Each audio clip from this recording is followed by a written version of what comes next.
Someone in my family knows the truth and chose to stay silent, and that's what hurts the most.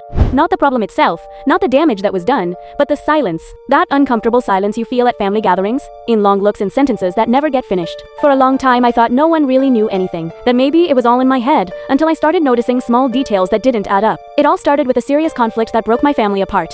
A big issue that ended with me being blamed for something I didn't do. I won't say I was perfect, but I wasn't guilty of what was said about me either. Still, the version that spread was enough for people to pull away. They stopped calling me, stopped inviting me, stopped trusting me. Overnight, I went from being part of everything to being the uncomfortable topic no one wanted to touch. I tried to defend myself, but when a lie is repeated enough times, it starts to sound like the truth.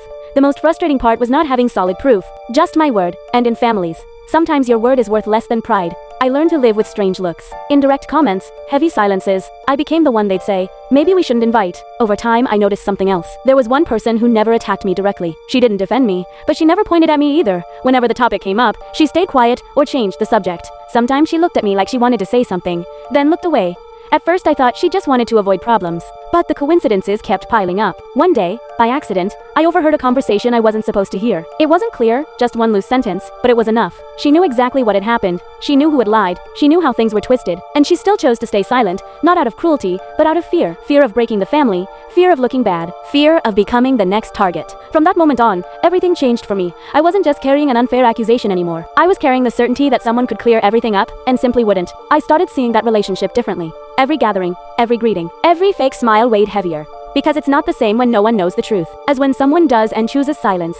I never confronted her. Part of me wanted to demand she speak, to tell the truth, but another part understood that speaking would also have consequences, explosions, fights, permanent breaks, and still, silence has consequences too. For me, it meant years of distance, judgment, and feeling alone even when surrounded by people. Today I don't expect her to speak anymore. I learned that not everyone has the courage to tell the truth when it makes things uncomfortable. Some people would rather carry someone else's guilt than face chaos. I've moved on with my life, stronger, maybe colder, but aware. Because some silences scream louder than any lie, and the hardest part to accept is realizing that sometimes betrayal doesn't come from the one who lies, but from the one who knows the truth and chooses to stay quiet.